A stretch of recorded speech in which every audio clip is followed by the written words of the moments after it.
Hey everyone, so is your party getting really high level? Have they found some broken min-max kind of shit and need a challenge? Or are you just done being the DM, but you want to make it look like an encounter gone wrong? Well then maybe you'll want to know more about the Living Apocalypse.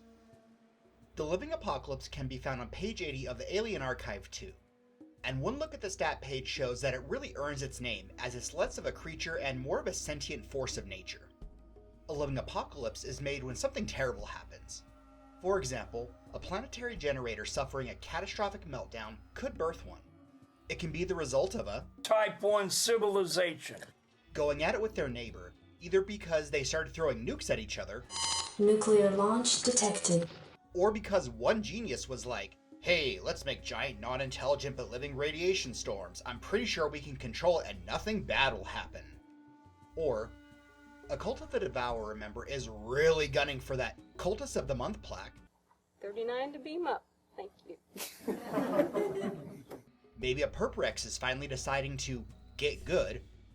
Or maybe Jason Bright finally fucking snapped. Hello, Wanderer. Had enough! Now, saying that this thing is tough is a huge understatement. In fact, the only thing in the Alien Archive books that outguns this is the Rendelarian, which is basically just a Necron superweapon. Just looking at the defensive stats alone, it looks like someone told the designer that their campaign was It's a piece of cake.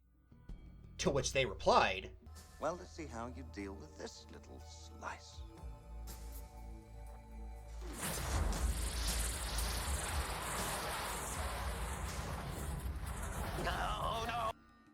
First, let's go over the stats of this Harbinger of Doom.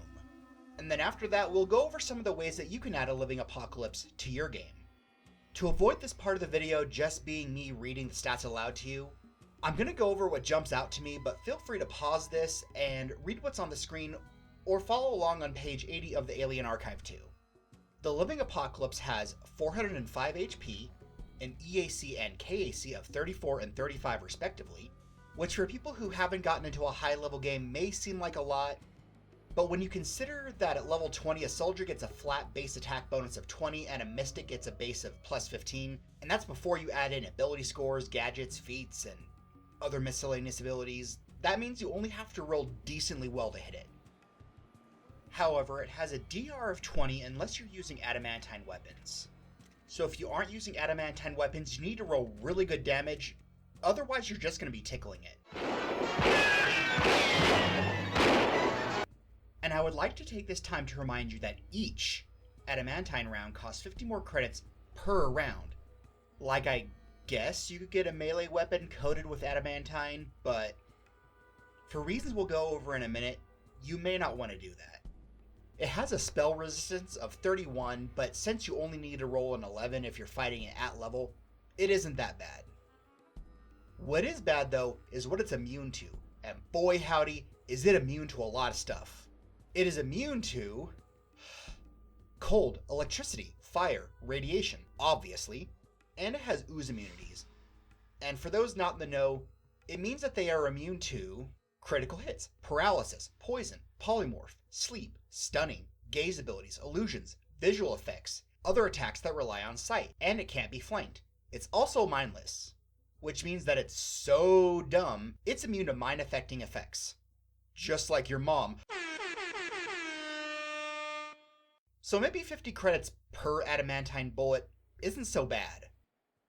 But before you get any cheeky ideas of climbing up somewhere really high and sniping it with really expensive ammo, just remember.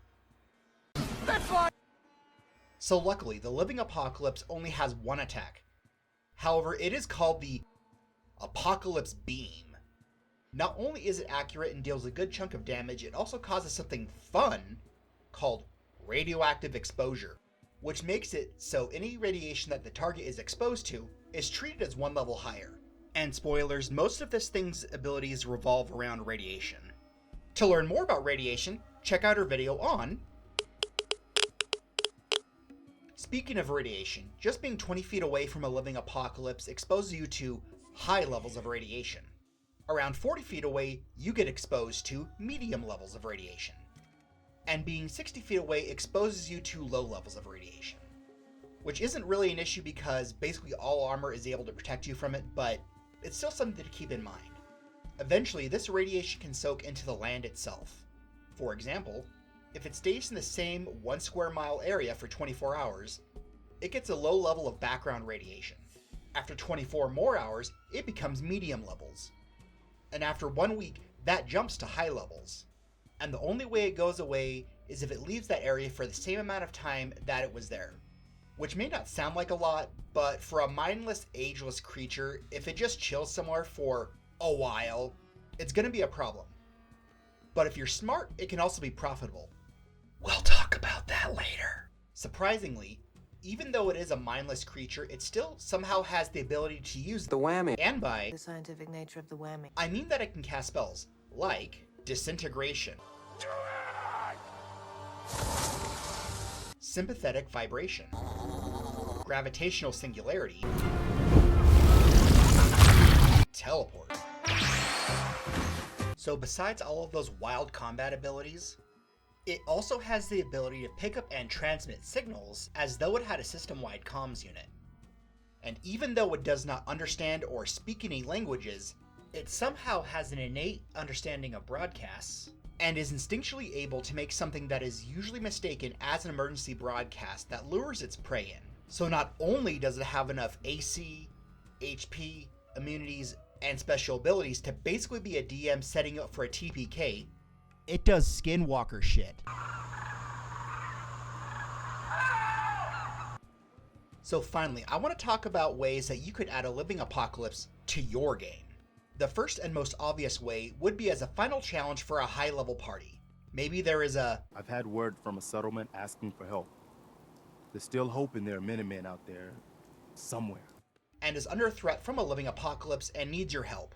And the party decides to do one last job before they retire from murder hoboing.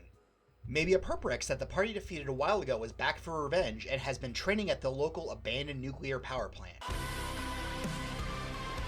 Maybe there is a fabulous treasure out there that is being guarded by a living apocalypse and the party decides that they really want it. Or maybe your party is cruising around when they get a weird distress call from that Planet X. We are far from home. We are Paklets. Our ship is the Mondor. It is broken. We look for things we need. Things that make us go. And they decide to be goody two-shoes and help out. And only too late do they realize that they have been bamboozled. We've been speckledorfed. That's not even a word, and I agree with you. The second thing you could do is use them as an environmental hazard during a crystal rush.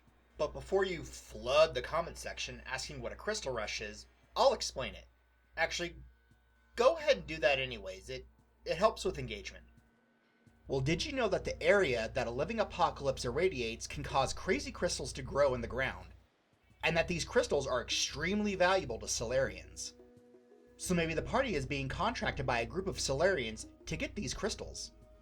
But maybe the party has to be split and one part mines for the crystals and the other half gets in the party's murder bus and has to draw it away. But they are always in constant danger because if they get too far, it'll lose interest and go back to its old stomping grounds. So the whole time they are having to dodge big apocalypse beams, while the other half has to dig like crazy.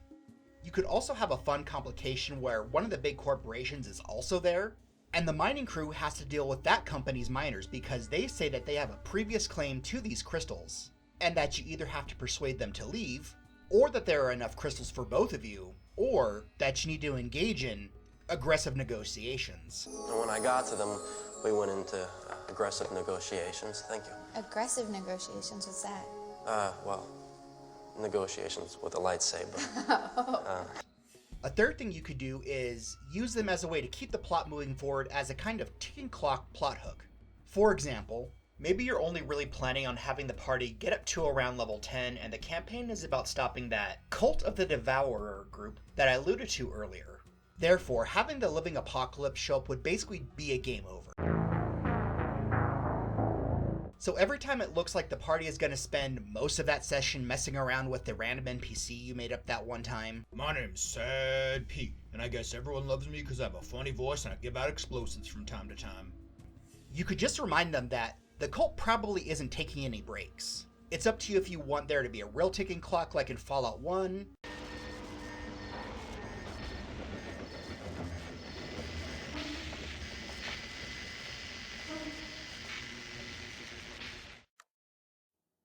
Or if you want to do the Red Dead 2 and Cyberpunk thing, where the clock isn't really ticking and it's just being brought up every so often to remind you of the main quest.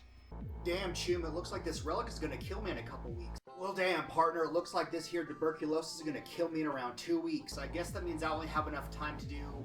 I guess that means I just got enough time to, do a couple dozen side quests. For example, let's say that they are being approached by a group of scientists from a planet where a living apocalypse is running amok. But they have a way to not only trap it, but to also use it to generate power, and all the party has to do is lure into a giant contraption that in theory should not only trap it, but also help the people living there.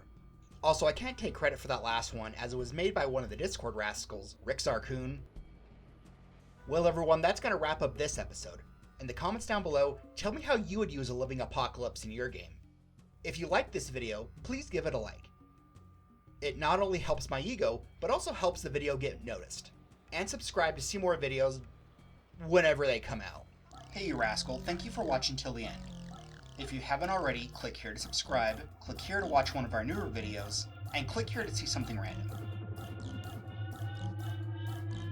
Come, take this thing from the hand of God.